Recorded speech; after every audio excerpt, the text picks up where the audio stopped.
So I want you to picture this. It is 1945, and we are deep inside the prison at Nuremberg. Right after the war. Exactly. And United States military psychiatrists are sitting down with some of the highest-ranking Nazi war criminals in history. We are talking about men like Hermann Goering, Rudolf Hess. Yeah, the absolute worst of the worst. And the military, they desperately wanted to understand the psychological architecture of profound evil. Which makes sense. They wanted to crack open the minds of the architects of the Holocaust. Right, but to do that, the primary tool they relied on wasn't like a polygraph. No. And it wasn't truth serum either. It was literally a stack of 10 cardboard plates. Just cardboard plates. Yeah, each one printed with this jagged, perfectly symmetrical, entirely meaningless splatter of ink. Right. They genuinely believed that just by asking these men, what they saw in a random ink blot, they could somehow decode the darkest minds of the 20th century. It sounds almost like magic when you frame it like that. It really does. But today, we are diving into the historical and clinical archives to figure out if they were actually right. We're taking a deep dive into the Rorschach test. Yeah, and it is arguably the most recognizable psychological instrument ever created. I mean, it is completely saturated in cultural myth at this point. Oh, totally. You see it everywhere. Right, but when you bypass the movies and the comic books, and you actually look at the clinical data, the mechanics of how this test operates. And how it fails, which we will get into. Yeah, and how it fails. It's far more complex than a psychologist just sitting there asking, well, what does this look like to you? And that's exactly the mission for this deep dive. We are taking this immense stack of historical documentation, clinical manuals, and decades of legal and scientific critiques. There is a lot of material here. So much material. And we are going to dissect the Rorschach. We want to know how it works, why it works. If it even works at all. Right, exactly. We want to see whether it is a rigorous scientific instrument or maybe just a subjective illusion. Or maybe it's this deeply flawed, fascinating space somewhere right in between. Well, to start, I think we have to look past the ink itself, and examine the fundamental biological hardware that even makes this test possible. Yeah, like what is actually happening in the human brain when we look at a random splatter and see, I don't know, a demon or a butterfly or a dancing bear. So the foundational mechanism here is a cognitive phenomenon called pareidolia. Pareidolia. Right. Right. The Rorschach test, at its core, is just a psychometric examination of pareidolia. Which is basically the brain's habit of finding patterns, right? Exactly. It is the human brain's active, relentless drive to perceive structured meaning. Things like faces, animals, or objects. Even when it's just entirely ambiguous or random visual stimuli. Yeah, it is the observer projecting their own internal architecture onto external chaos. So this is the exact same neurological quirk that makes someone see the face of a religious figure in the scorch marks on a piece of toast, right? Yes. Or when you look up at a cumulus cloud and you see a pirate ship. Right. The brain simply refuses to accept random visual noise. It hates it. It really cannot accept it. And there's a reason for that, because from an evolutionary standpoint, recognizing patterns quickly is literally a matter of life and death. Oh, because of predators. Exactly. The human brain, specifically regions like the fusiform face area, is totally hardwired to extract forms from ambiguity. So if you think about our ancient ancestors, right, they're looking into the dense, dappled shadows of a jungle. Right, and the cost of a false positive. Like seeing a tiger that isn't actually there and running away. Yeah, the cost of that is minimal. You just waste a little energy. Right, but the cost of a false negative... Failing to see the tiger that is actually there... is fatal. Your lunch. Exactly. We descended from the hypervigilant pattern recognizers. Wow, so the Rorschach is basically hijacking that survival reflex. That's exactly what it attempts to do. It tries to take that natural survival-based reflex and measure it. Okay, I see. It quantifies how you organize that visual chaos and then uses that as a window into your emotional and psychological functioning. I mean, I understand the evolutionary biology of pattern recognition, but weaponizing that survival trait for psychological assessment, that didn't just start in some sterile 20th century medical clinic. Oh, no, not at all. Right, because the idea that ambiguous images reveal hidden truths, that's been floating around long before modern psychology even existed. Centuries before. I mean, the Renaissance masters were keenly aware of this dynamic. Really? Like who? Well, Leonardo da Vinci, for one. He famously wrote in his notebooks about throwing a sponge soaked with various colors against a wall and then just studying the resulting stain. Wait, Da Vinci was looking at ink stains. Basically, yeah. He observed that artists could look at that identical ambiguous stain and see entirely different landscapes or battles or human figures. Depending entirely on what was already occupying their own mind. Exactly. And Sandro Botticelli had very similar philosophies. They understood that ambiguity is essentially a mirror. So it doesn't show you what is on the wall, it shows you what is in the observer. Right. But then it eventually evolved from high art into literal parlor tricks. Yeah, let's talk about that detour, because in the late 19th century, there was this popular Victorian game called Gobolinks. Yes, Gobolinks, which was definitely not science. Not at all. It was just an evening entertainment thing where people would fold paper over wet ink, open it up, and then compete to write the most creative poems or tell elaborate stories about the shapes. It sounds silly, but Gobolinks is actually a vital piece of the timeline here. Why is that? Because it established the ink blot as a measure of imagination and creativity within the broader cultural zeitgeist. Oh, so it planted the seed. Exactly. And this concept kind of bled into early psychology. So you have the prominent French psychologist Alfred Binet. The guy who developed the first practical intelligence test, right? Yes, the very same. He was also experimenting with ink blots in the early 1900s. But he wasn't looking for mental illness, was he? No, Binet was still basically treating them like a game of Gobolinks. He was using them to assess the vividness of a subject's visual imagination. Okay, which brings us to the ultimate pivot, because today, as we all know, the Rorschach isn't used to see how creative you are. Definitely not. It's used to uncover deep psychological pathology. And that shift is entirely the work of a young Swiss psychiatrist named Hermann Rorschach. Hermann Rorschach, yeah. But looking at his background, I mean, he seems like the unlikeliest person to invent a test that would eventually be used in courtrooms and custody battles. And he really was a fascinating figure. He was the son of an art teacher, actually. Which explains the visual aspect. Right. And as a high school student, he was so obsessed with drawing and this popular Swiss inkblot game that his classmates literally gave him the nickname Klex. Klex. Yeah, which translates to inkblot. That's wild. The guy whose name means inkblot invents the inkblot test. It's a bit on the nose, yeah. But he chose medicine over art, and he specialized in psychiatry. And in 1921, he published a monograph titled Psychodiagnostic. Okay, so this is the moment the inkblot shifts from a measure of creativity to a true diagnostic tool. Exactly. But I have to point out, he didn't just throw some ink on a page and arbitrarily assign meaning to it. His methodology was rigorously systematic for its era. Systematic is an understatement. I mean, from what we found, he didn't just doodle 10 cards over a weekend. No.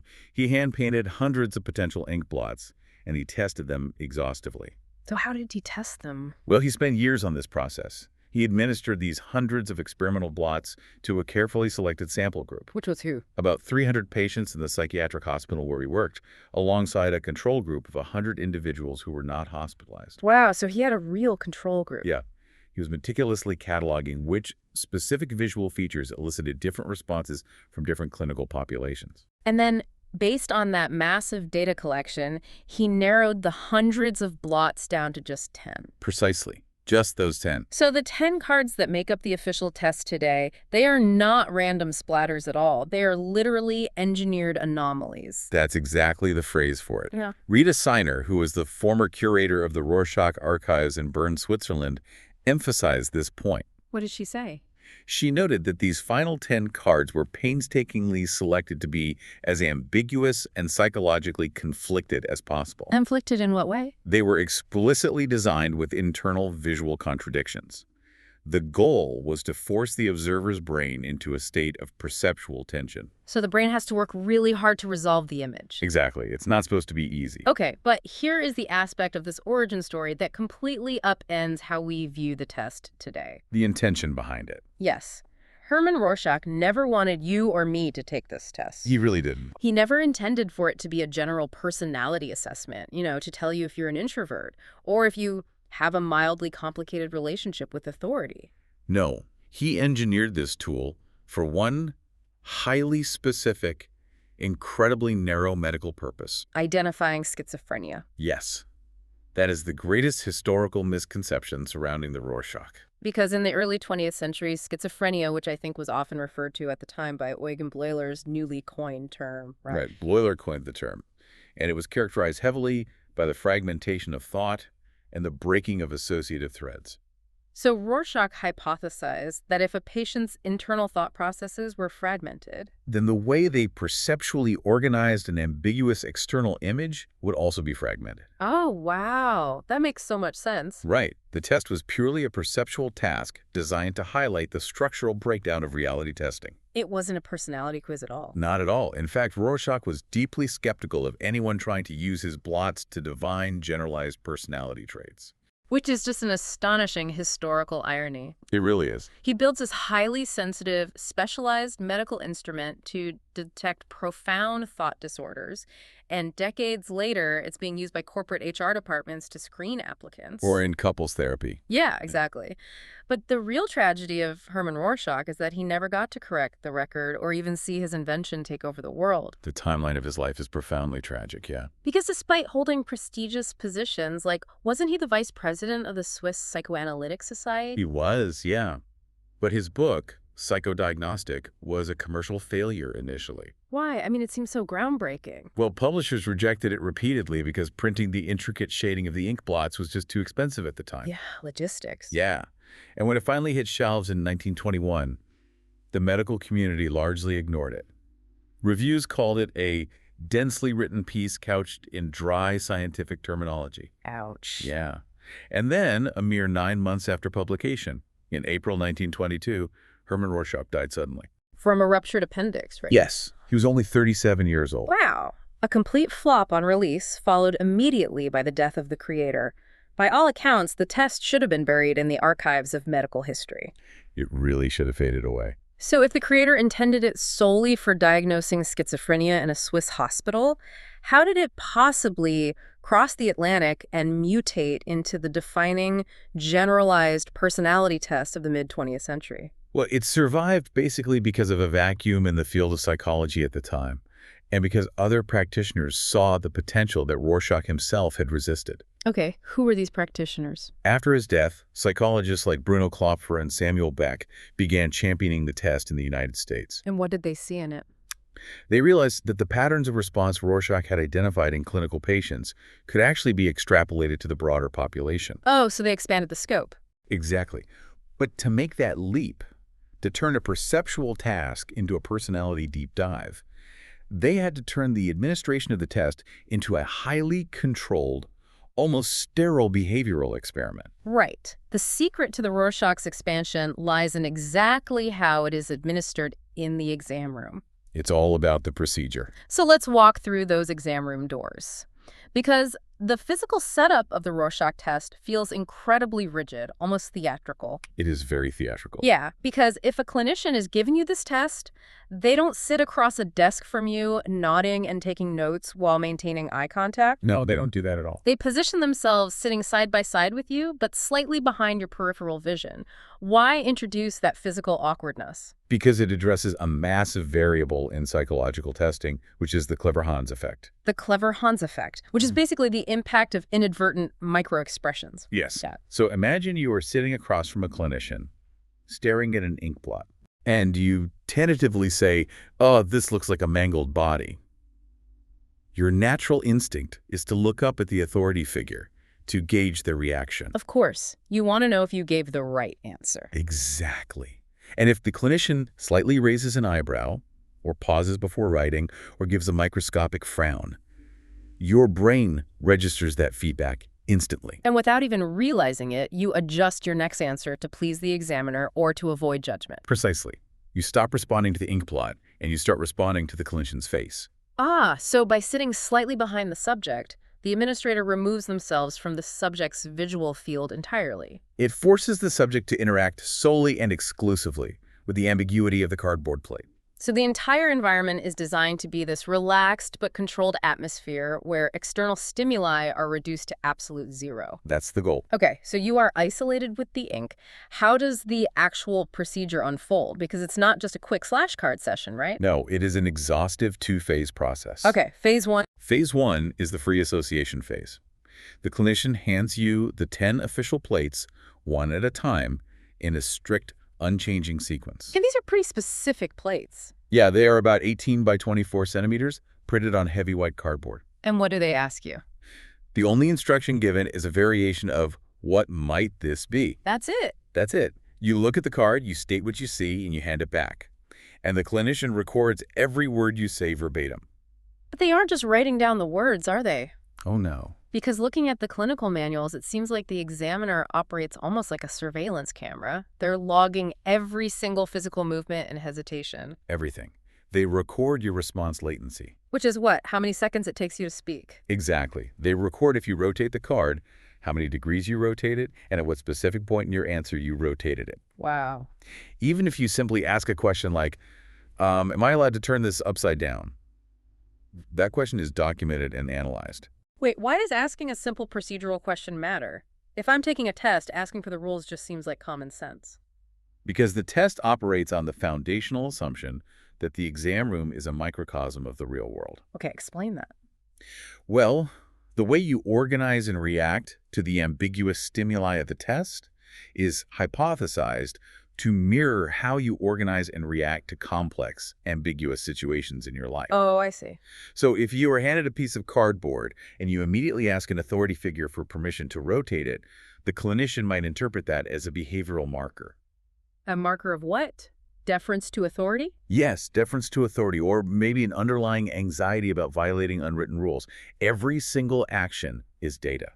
Okay, so you finished the 10 cards, you've given your initial impressions, you've rotated the cards, asked your questions, then what? Then the clinician initiates the inquiry phase. The inquiry phase. Right. They take you back to card I, and they go through the entire stack a second time. Okay.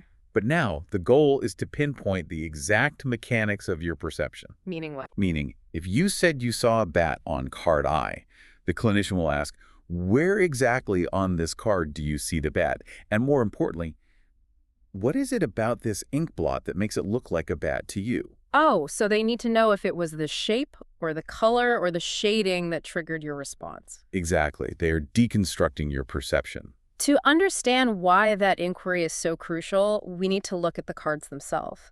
Because Rorschach engineered these 10 plates to act almost like a psychological obstacle course. That's a great way to describe it. They start relatively simple, and then they gradually escalate in visual and emotional complexity. Let's break down a few of the major milestones in this sequence, starting with card 1. Sure. So card I is black and white, heavily centralized. What is the clinical intent of this first exposure? Card I acts as the baseline measurement for how an individual confronts a novel and potentially stressful situation. Right, because when a subject is handed this first ambiguous shape, they have absolutely no precedent for what is expected of them. Exactly. How they navigate this initial uncertainty provides the clinician with immense data. What do people usually see? Usually, the visual contours easily suggest a bat, a butterfly, or a moth. These are statistically popular responses. And if you see one of those? If a subject immediately sees the popular response, it suggests a baseline alignment with conventional reality testing. They're grounded. Right. But then Rorschach immediately throws a wrench into the system. You get to card 2, and suddenly the environment changes. Yes, card 2 is a shock. Because it's no longer just black and gray, he introduces bright red ink. The introduction of the red details on card 2 is a deliberate, jarring, emotional shock. Why red? In psychological terms, the sudden appearance of chromatic color, especially red, is designed to provoke visceral, affective responses. Historically, those distinct red blotches are frequently perceived as blood or sometimes fire. Which forces the brain to deal with concepts of violence or danger. Precisely. By introducing the blood imagery, the clinician is observing how the subject manages feelings of anger, physical harm, or intense emotional arousal. Do they integrate the red smoothly into a harmless concept, like a red bow tie? Right. Or does their narrative become violent and fragmented? It basically tests the emotional shock absorbers of the psyche. Wow. And the psychological pressure ramps up significantly when we reach card 4. Even just looking at the archival descriptions, card 4 sounds intimidating. It is very dark. Yeah, it is massive, entirely black and gray, but it's incredibly dense with dark shading. And the visual perspective often makes the subject feel like they're looking up at something colossal from a low angle. Yes. And in the literature, this is colloquially known as the father card. It is, yes. Yeah. Although it is crucial to clarify that terms like the father card or the mother card are informal clinical shorthand. Okay, so they aren't official scientific terms. No, and their literal diagnostic value has been hotly debated. But, however, the visual structure of card 4, its imposing darkness, its bottom-up perspective, and its looming monolithic shape, it frequently elicits themes of immense strength, power, and authority. So the figures perceived in this blot are almost exclusively categorized as male. Historically, yes. Okay, let me challenge the practical application of this, because if I'm sitting in the exam room and I look at the dark, imposing shape of card 4 and I say, that looks like a terrifying, angry giant standing over me, does the clinician immediately write down, patient has severe daddy issues and resents their father? No, that is exactly the kind of reductive fortune-telling interpretation that legitimate psychometricians fight against. Okay, it's good to know. The Rorschach is not a one-to-one dream dictionary. Seeing a monster on card 4 does not equal a bad relationship with your biological father. So what does it mean? Instead, the clinician evaluates how you handle that perception of authority. Oh, I see. Right. Did the image paralyze you? Did you take a really long time to answer? Or did you try to soften the monster by adding humorous details? So they're looking at the coping mechanism. Yes. The test is measuring your generalized cognitive and emotional posture toward authority and dominance, not acting as a literal biographical read of your family history. That makes the process sound much more like a behavioral stress test than a psychic reading. That's exactly what it is. And you see that pacing brilliantly in card V, because after the imposing authority of card 4, you are handed card V. And this one is widely considered the easiest card in the deck. It is very straightforward. Yeah, it is a very distinct, almost undeniable shape of a bat or a butterfly. Why give the subject a freebie right in the middle of the test? To measure recovery. Recovery. Yes. Card V is deliberately designed as a change of pace card. It is easily elaborated and rarely perceived as threatening. It basically provides the subject with a psychological exhale. Ah, okay. But that relief is exactly what the clinician is measuring. How so? Well, after the stress and emotional load of the previous cards, how quickly does the subject's reality testing snap back to normal? Right. If a subject looks at the obvious butterfly of card V and still struggles to find an answer, or perceives something highly distorted and paranoid. Then they're stuck in that stress state. Exactly. It indicates an inability to recover from previous emotional tension. You measure the tension, but the recovery provides the real data. That's fascinating. It really is. The test then pushes back into complex territory with card 6, which is dominated by intricate shading that creates an illusion of texture. People often say it looks like an animal hide or a woven rug. Yes, the texture card. And this one is colloquially known as the sex card. Right. The heavy utilization of texture in card 6 tends to elicit associations related to tactility and interpersonal closeness. Touching, feeling. Exactly. Interestingly, despite other cards containing visual elements that more literally resemble sexual anatomy, card 6 consistently generates the highest frequency of sexual percepts. Why is that? Because the way a subject interacts with the illusion of texture provides insight into their comfort level with intimacy and vulnerability. Wow. And the final hurdle in this obstacle course is the last 3 cards, which explode with full, bright color. Card 8 specifically introduces pinks, blues, and oranges. Card 8 is a masterclass in cognitive load theory. Cognitive load, like it's too much to process. Yes. On the surface, the bright pastel colors often prompt subjects to express relief, right? They find it aesthetically pleasing. It looks pretty. But the sheer density of the color and the complexity of the shapes act as a massive processing challenge. Okay. So for individuals who struggle with executive functioning or who become overwhelmed by complex emotional stimuli, the sudden introduction of card 8 can induce significant cognitive distress. It acts as a stress test for emotional integration. So we have these highly engineered cards, and we have a clinician recording every micro movement, every hesitation, and every word. A ton of data. Right. But here's the critical problem. At the end of the day, you just have a transcript of someone talking about a butterfly, some blood, and a woven rug. How on earth does a scientist translate a subjective conversation about a messy picture into objective, quantifiable, mathematical data? And that, right there, was the existential crisis of the Rorschach tests for the first few decades of its existence. Because it's just so subjective. It was. Without a standardized mathematical framework, interpreting the test was essentially an art form, which meant it was deeply vulnerable to the clinician's own biases. So to turn the Rorschach into a science, Psychologists had to build an incredibly complex system of coding and metrics. Let's look at the architecture of these scoring Yeah, systems. very complex. And the most counterintuitive, mind-bending fact about this architecture is what actually matters in your answer. Because if I take the Rorschach test, the specific thing I see, whether it's a dancing bear, a fighter jet, or a pair of lungs, is actually the least important variable in the entire mathematical equation. It sounds totally absurd to a layperson, but the content of the response is clinically the weakest piece of data. Why? I thought what you saw was the whole point. The reasoning is straightforward, actually. Content is subject to conscious top-down control. Meaning I can fake it. Yes. You might look at card 6 and vividly see sexual anatomy, but because you are in a formal clinical setting, your conscious mind intervenes, suppresses that response, and you actively choose to say an animal hide instead. Because I don't want to sound weird in front of the doctor. Exactly. Because subjects can actively censor or manipulate the content, clinicians cannot rely on it as the primary pillar of personality assessment. But they do still record and categorize the content, right? There is a vast dictionary of codes just for what you see. Oh yes, the content is still coded, Yeah. primarily to establish a baseline of conventionality. There are 27 standard content categories. Like what? Well, there's H for whole human, A for animal, B for botany, Phi for fire, XY for X-ray, things like that. Oh, yeah, what if I see something totally wild that isn't on that list? If a subject perceives something utterly bizarre that defies all 27 categories, it is coded as idiographic content. Idiographic. Right. The clinician is essentially checking to see if your internal visual dictionary aligns broadly with the rest of society.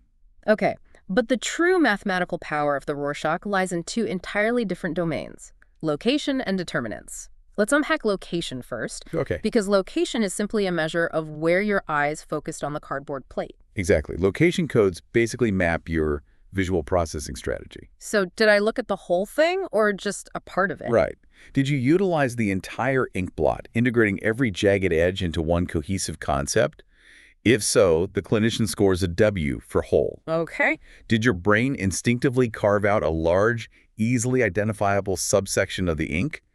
That is scored a D for common detail. What if I focus on a tiny little dot? If you ignored the main shapes and zeroed in on a microscopic, bizarre little speck on the periphery, that gets a DD for unusual detail. Got it. And finally, did you ignore the ink entirely and focus your perception on the white background cardboard? That is scored S for space. And these physical viewing habits are directly mapped to cognitive habits, aren't they? They are. Like, a high frequency of W-hole responses is interpreted as a drive to synthesize complex information.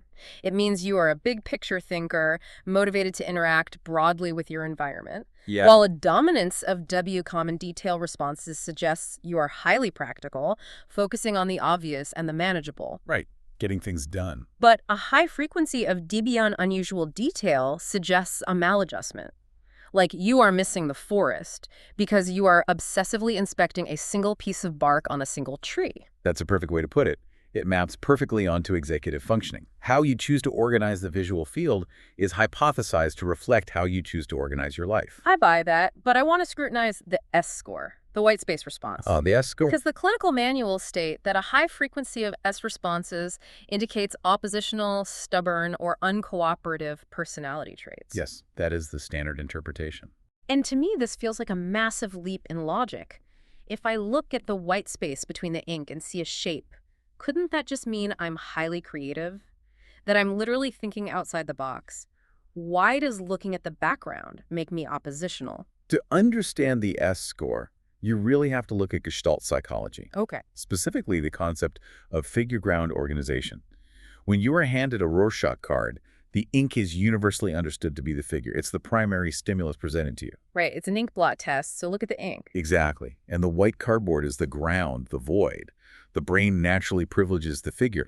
So to perceive a shape in the white space, your brain has to perform a really complex cognitive reversal. It has to flip the image. Yes, it has to actively suppress the dominant stimulus, rebel against the implicit rules of the visual environment, and elevate the void into the primary subject. Oh, so you are actively fighting the reality that is being presented to you. Exactly. The clinical reasoning is that this specific cognitive rebellion mirrors your behavioral operations. Wow. If in the exam room you consistently reject the primary data presented to you in favor of the negative space, it is highly probable that in the real world, when presented with instructions or authority or consensus reality, your instinct is to push back, to invert the narrative and operate oppositionally. Okay, that is a brilliant mechanism. The test isn't reading your mind, it's literally watching how your mind wrestles with the physical environment. Right.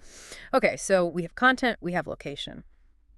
But the absolute beating heart of the scoring system, the most complex and revealing metric, are the determinants.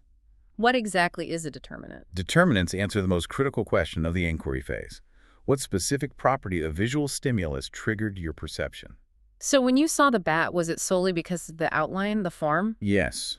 Or was it because of the color? Was it the shading? Or did you perceive movement? Form is the most foundational, right? You look at the shape, and it matches a shape in your memory. It's an intellectual matching game. Yes. Form is the cognitive anchor. It represents intellectual control, logic, and reality testing. Basically, how accurately does your internal concept match the external physical reality of the ink? And color, on the other hand, bypasses intellect. Completely. Yeah. Color responses provide a direct conduit into the subject's emotional life and affect regulation. And movement is perhaps the most fascinating one, because obviously it's a piece of cardboard, nothing is moving. Right, movement is a pure psychological projection. As you're adding it. Yes. When a subject says, "These two bears are actively fighting," they are projecting kinetic energy into a static space.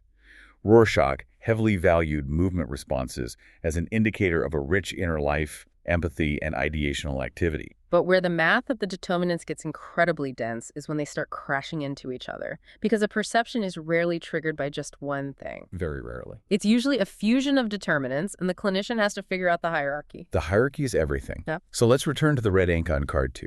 Suppose a subject looks at that red detail and says, "That is a beautiful, elegantly tied red ribbon."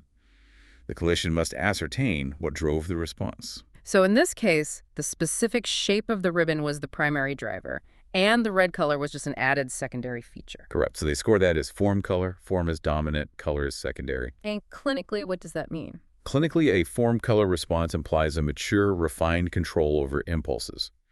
The subject's intellectual reality, testing the form, is successfully modulating their emotional reactivity to the color. They can experience emotion without losing their grip on reality. Exactly. But flip that scenario. What if the subject looks at the exact same red ink, gets wide-eyed, and says, "That's a terrifying, bloody explosion"? In that scenario, the explosive, visceral impact of the red color is the primary driver. The shape is totally secondary, just vaguely defined. So the hierarchy has inverted. Yes. That is coded as a color form response. Clinically, this suggests that the subject's emotional impulses color are overriding their intellectual control form. So they are reactive, potentially volatile, and governed by affect rather than logic. Yes. The mathematical ratio between a subject's form color and color form responses provides the clinician with a highly accurate map of their emotional regulation. This mathematical framework is staggering in its detail, but for decades, it was a mess, wasn't it? It was chaos. Because by the 1960s, there were 5 different competing scoring systems being used in the United States alone. Some clinicians were highly rigid, while others were essentially just guessing based on the vibes of the session. That's entirely true. The test was on the verge of collapsing under its own subjectivity, until one man stepped in to unify the math. And that man was John E. Exner. Yes, John Exner. He recognized that without universal standardization, the Rorschach was scientifically indefensible. So in 1974, he introduced the Rorschach Comprehensive System, or the Exner system. And he ruthlessly standardized everything. The seating arrangements, the instructions, the coding hierarchies. He did, but his most vital contribution was the creation of a massive, representative normative database. He essentially mapped the baseline of human perception. Yes. Because before Exner, if a clinician needed to determine if an answer demonstrated good form, meaning the shape actually matched the ink, they just used their own subjective judgment. They literally just eyeballed it. Right. Exner removed the clinician's opinion entirely. He reduced good form to pure statistical probability. How did he do that? He analyzed thousands of responses from the general population to create frequency tables. So if a statistically significant percentage of the normative sample looked at card Y and saw a bat, then bat became an objectively good form response. It didn't matter if the clinician personally thought it looked like a bat or not. Exactly. The Exner system transformed the Rorschach from an art into a statistical measurement of a subject's deviation from the population average. And Exner's work was so foundational that even after his death, it had to be continually upgraded. Right. The field eventually developed the RPAS, the Rorschach Performance Assessment System, to fix some of Exner's blind spots. The RPAS adjusted the norms to be more internationally representative, and it introduced complex behavioral codes that mathematically accounted for how the examiner acted during the administration. Which really helped close the gap between the perceptual task and real-world behavior. The evolution from Exner to RPAS was a scientific necessity. Why?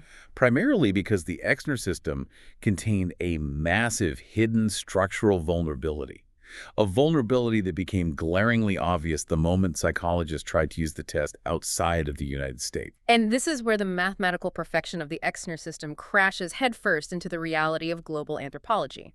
Let's look at the cultural variable. They are huge. Because Exner built his entire database of normal perception based entirely on North American subjects. He defined reality based on what an American sees. Right. But when you export that American reality across an ocean, the entire system begins to hallucinate pathology. It was a serious problem. When researchers in the late 20th century began taking Exner's North American normative data and overlaying it onto test results from European, South American, and Asian subjects, the data misalignments were catastrophic. They discovered that fundamental baseline perceptual habits vary wildly based on geography and culture. Wildly. The most glaring example of this is the texture response.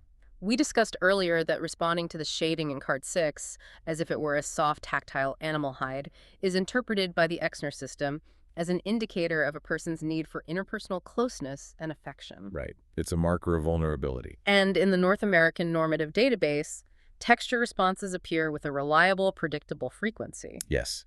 But when researchers looked at the data from European subjects, the frequency of texture responses dropped off a cliff. It was practically zero. So if we follow the Exner math blindly, we have to conclude that the entire continent of Europe is composed of cold, detached individuals who have absolutely no psychological need for human closeness. Which is obviously absurd. Utterly absurd. It is absurd.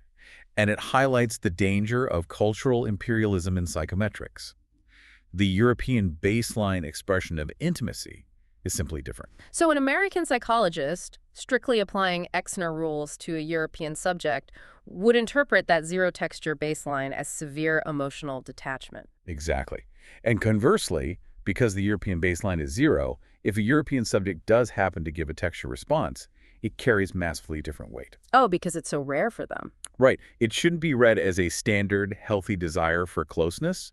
It represents a statistically extreme craving for intimacy that is breaking through their cultural conditioning. To use an analogy, applying the Exner system globally is like trying to grade a high school Spanish vocabulary test using a French dictionary. That's exactly what it's like. The students' answers aren't wrong. They're functioning perfectly within their own linguistic ecosystem.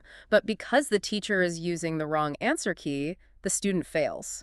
And the stakes here are so much higher than a failed test, especially when you look at the metric for good form.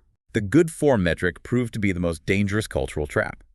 Remember, Exner defined good form as answers that align with the most frequent responses in his North American database. Right. But researchers found that European subjects consistently provide far fewer of these specific popular responses than Americans do. Because their visual dictionary is completely different. Exactly. Because they operate outside the American visual consensus, their responses are statistically coded as poor form. Wow. And in the Exner system, a high frequency of poor form responses, a failure to align with consensus reality testing, is a primary indicator for thought disorders. So an American clinician relying solely on Exner norms could easily look at the structural summary of a perfectly healthy, high-functioning European subject and mistakenly conclude that they are exhibiting the early stages of schizophrenia. Yes. That is horrifying. It really is. You have a psychological tool designed to bypass culture and pierce the raw subconscious. But it turns out the subconscious is inextricably bound by culture. You literally cannot untangle the ink blot from the society the subject lives in. You can't. The literature provides these amazing, vivid examples of how different cultures perceive entirely different worlds in the same splatters of ink. The variations are fascinating. Look at card 8, for example. The highly complex, multicolored plate. Right. On the lateral edges of that ink blot, there are pink shapes. In North America, the overwhelming consensus is that those shapes look like four-legged animals. dogs, bears, or cats. Okay. But if you administer that exact same card to French subjects, the most popular response is that those shapes are chameleons. And if an American clinician doesn't have chameleon in their frequency table, it gets coded as an unusual or idiosyncratic detail. Precisely. Or look at Scandinavia. Card 2 has those bright red details at the top. To an American, it's blood or fire. Right. But Scandinavian subjects look at this exact same red shapes and frequently identify them as Nisser. Nisser. What are those? They are traditional Nordic Christmas elves with red hats. Oh, wow. So they see Christmas elves instead of blood. Yeah. And in Japan, on card 6, it is a statistically popular response to perceive a traditional stringed musical instrument. And none of these responses are pathological. They are perfectly calibrated to the cultural environment of the observer. Perfectly calibrated, yes. And even if you account for the visual dictionary, you still have to survive the literal language barrier, because the translation of a single word can completely alter the mathematical coding of a subject's personality. The archival text provides a brilliant example regarding card 3. Oh, the bow tie. Yes. Card 3 features a prominent red detail in the center of the image. For English-speaking subjects, one of the most frequent standard responses is that it looks like a bow tie. Which is an article of clothing. Right. But consider a francophone subject taking the test. The literal French translation for a bow tie is nœud de papillon, which translates to butterfly tie. Yes. So the French subject says butterfly tie, and the English-speaking examiner, who maybe has conversational French but misses the cultural idiom, hears the word butterfly. And the examiner immediately codes that response as A for animal rather than CG for clothing. Right. That single translation error shifts the data point from an inanimate object to an animate creature, which alters the entire structural summary of the patient's internal world. It is the ultimate clinical game of telephone, where a lost idiom can change a diagnosis. It's scary when you put it like that. Which brings us to the most contentious, aggressively debated chapter in the 100-year history of the Rorschach. Because when you combine the subjective translation errors, the cultural biases, and the sheer mathematical complexity of the scoring, does this test actually work? That is the million-dollar question. Because for decades, the psychological and scientific communities have been locked in a brutal war over the validity of the inkblots. The skepticism directed at the Rorschach has been ferocious. And frankly, much of it is deeply scientifically warranted. During the mid-20th century, as the test reached the height of its popularity, rigorous methodologists began dismantling its foundations. They argued that the Rorschach was not a scientific instrument at all, but rather a sophisticated psychological illusion. And the criticism was devastating. Lee Cronbach, who is a highly respected methodologist and a former president of the American Psychological Association, reviewed the data and famously stated, "The test has repeatedly failed as a prediction of practical criteria. There is nothing in the literature to encourage reliance on Rorschach interpretations." He did not mince words. Not at all. He and many other critics argued that the test was functionally indistinguishable from cold reading. And that comparison to cold reading was a direct attack on the integrity of the clinicians themselves. Because cold reading is the deceptive technique employed by fortune tellers, psychics, and mentalists, right? Exactly. The practitioner throws out high-probability, ambiguous statements, reads the micro-expressions and body language of the subject, and adjusts their narrative in real time. And the subject, desperate for meaning, fills in the blanks and walks away believing the psychic has profound insight. Right. So the critics argued that a Rorschach administration was just a clinical version of a psychic reading. The insight wasn't coming from the mathematical coding of the inkblots. It was coming from the empathy, intuition, and conversational skill of the therapist. Arthur Reber, a prominent psychologist, wrote a scathing critique in 1985, arguing that the inkblots themselves were totally irrelevant. Yes. He claimed that if a therapist and a patient sat in a room and intensely debated the patterns in the wallpaper or the weave of the rug, they would achieve the exact same psychological insight, provided both parties believed in the ritual. Because the core of the skeptical argument was that the Rorschach was an engine of confirmation bias. Clinicians were seeing what they wanted to see. Right. They were not objectively reading the data. They were looking at the chaotic, ambiguous responses of their patients and projecting their own preconceived diagnostic theories right onto them. So if the critics were right, how did thousands of brilliant, highly educated, well-meaning psychologists genuinely believe the test was an infallible scientific tool?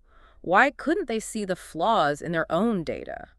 To answer that, we have to look at one of the most paradigm-shifting, mind-bending psychological studies of the 20th century. The Chapman experiments. Let's talk about the Chapmans. Lauren and Jean Chapman were psychologists working at the University of Wisconsin in the late 1960s.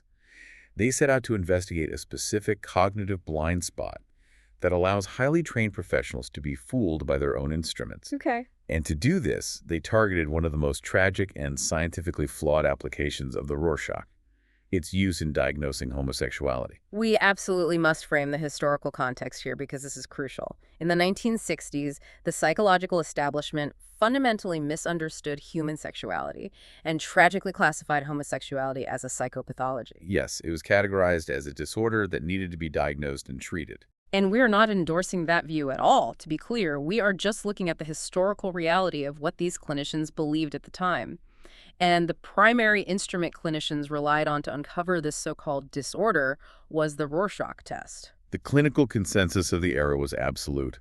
The leading Rorschach practitioners were fiercely confident that they had identified specific, infallible visual signs in the inkblots that indicated homosexuality. What were these signs? Well, the Chapmans began their study by surveying 32 highly experienced Rorschach clinicians.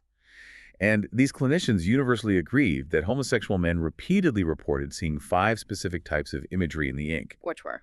buttocks and anuses, feminine clothing, male or female sex organs, and human figures that were either devoid of sexual features or possessed both male and female features. And the clinicians swore by this data. They believed with absolute certainty that every time they administered the test to a homosexual man, these specific signs appeared. It was an established clinical truth for them. But when the Chapmans actually analyzed the raw mathematical data of thousands of test results, the truth completely collapsed. It all fell apart. Yes, the data revealed a massive cognitive illusion.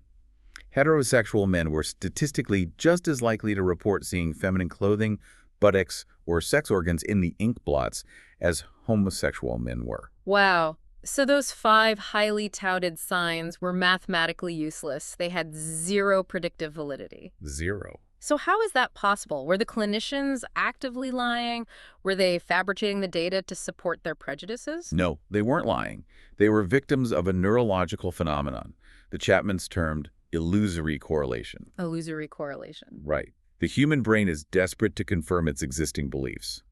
These clinicians operated with a deep-seated cultural stereotype that homosexual men would naturally be preoccupied with feminine clothing or specific anatomical features. Because they expected to see this correlation, their brains hyper-focused on it when it occurred and entirely deleted it when it didn't.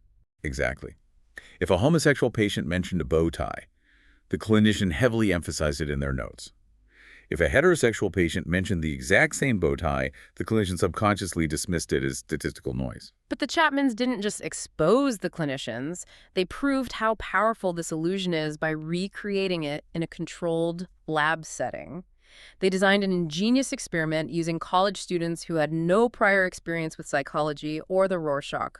How did they build this trap? So the Chapmans created fake Rorschach cards. Fake card. Yeah.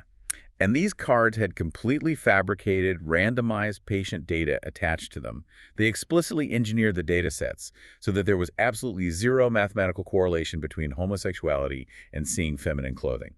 Okay. In some of the data sets, they even created a negative correlation. They handed these rigged cards to the college students and asked them to find the patterns. And the students fell right into the trap. Despite the math explicitly proving otherwise, the students reviewed the fake data and confidently reported that they had found a strong, positive correlation between homosexuality and feminine clothing. They discovered a pattern that literally did not exist.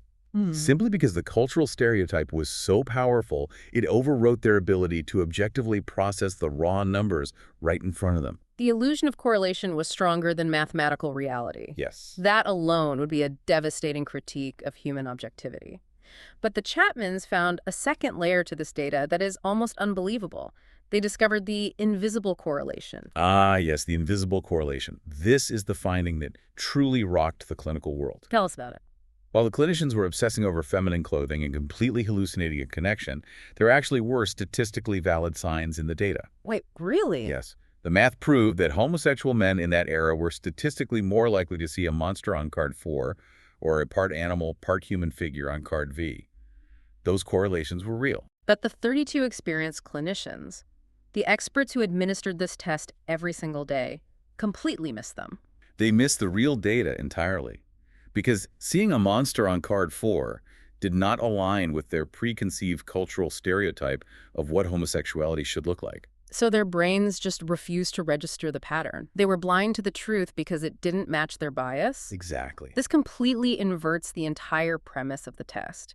It means that while the clinician sits in the room, silently analyzing the patient taking the Rorschach test, the clinician is simultaneously taking their own Rorschach test. That's a perfect way to look at it. They are looking at the messy, ambiguous data of the patient's answers, and they are projecting their own biases, fears, and theories right back onto it. The test wasn't a mirror of the patient, it was a mirror of the doctor. Exactly. And the vulnerability of human projection became the primary weapon used to dismantle the Rorschach in the legal system. Oh, right, the courtrooms. As the decades progressed, the battle over the inkblots moved from the laboratory to the courtroom.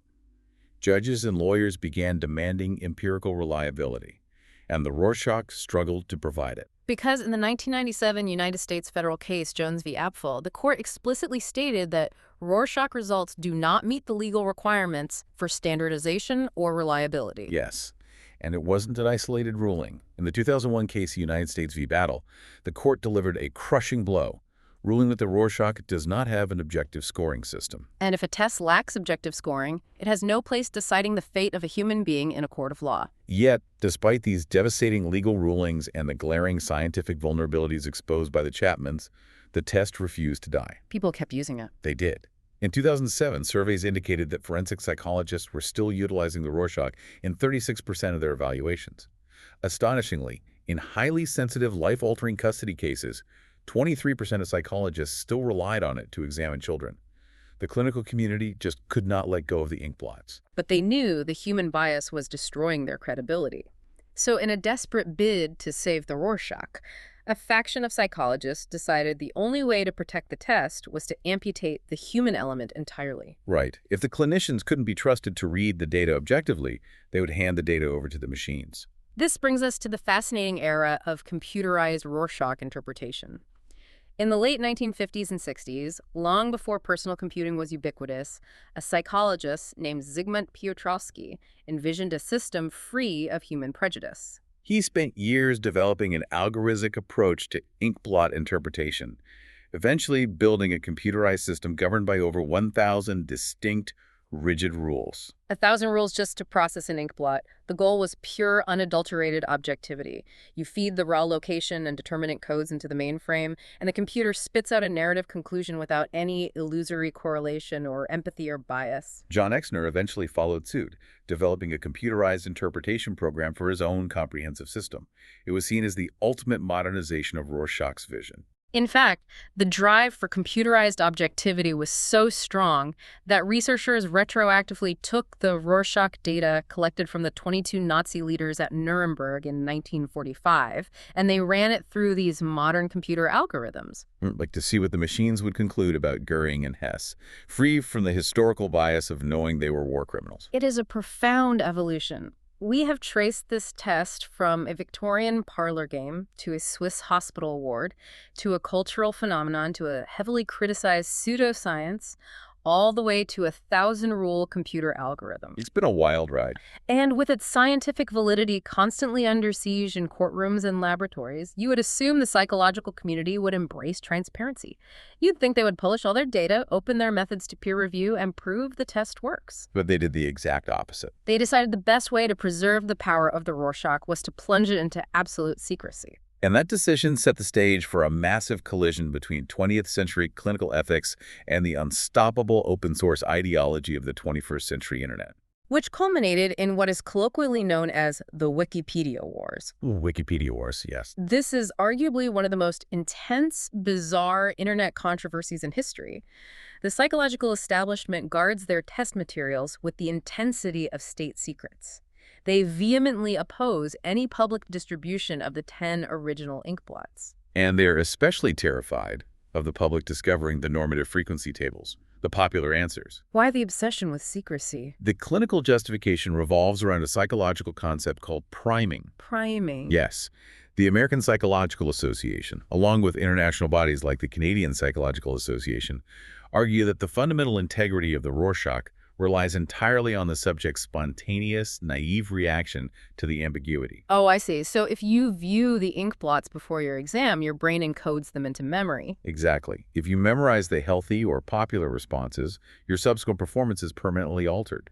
You are no longer projecting your subconscious. You are basically taking a multiple-choice test where you already have the answer key. That makes practical sense. I mean, if I read an article that tells me seeing the white space on card 7 means I'm oppositional and I want to win a custody battle, I'm going to make absolutely sure I don't look at the white space. I will fake a safe, boring, statistically normal bat. Exactly. The psychological community believed that public exposure literally destroyed the instrument. Gerald Kuchar, in his seminal 1998 textbook, Ethics in Psychology, explicitly stated that for a psychologist to reprint the plates and list the common responses was a severe ethical violation. And the Italian Association of Strategic Psychotherapy went even further, recommending that not only should the images be hidden, but the very purpose of the test should be kept secret from the patient to ensure uncorrupted data. They wanted to maintain total information asymmetry, but then the internet arrived.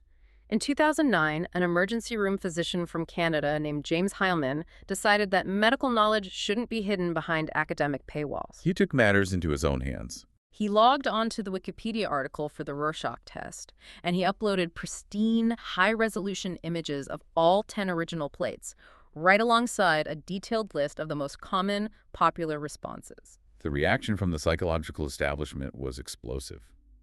Hogref and Huber, the German publishing house that holds the physical printing rights to the official editions of the plates, released furious statements calling the publication unbelievably reckless and even cynical.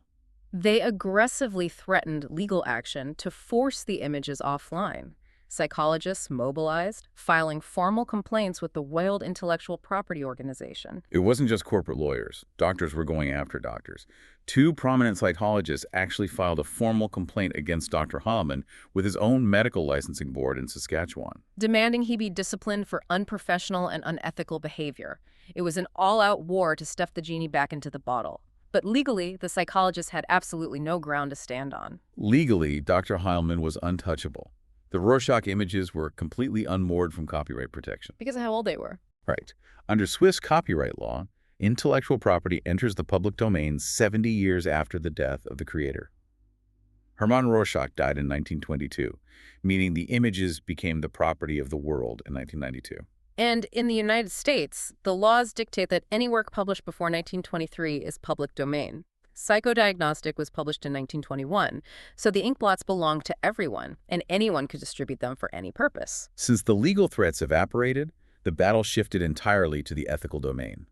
And Dr. Heilmann defended his actions with an incredibly precise medical analogy. I love this analogy. He argued that uploading the Rorschach cards is exactly the same as uploading a photograph of a Snellen eye test chart, the chart with the big E at the top. Right. If you memorize the eye chart, E, F, P, T, O, Z, it doesn't matter. Knowing the letters doesn't change the physical curvature of your cornea. You can't fake 20/20 vision just because you read the Wikipedia page. It is a powerful analogy, but the psychological community fiercely rejects it. They do.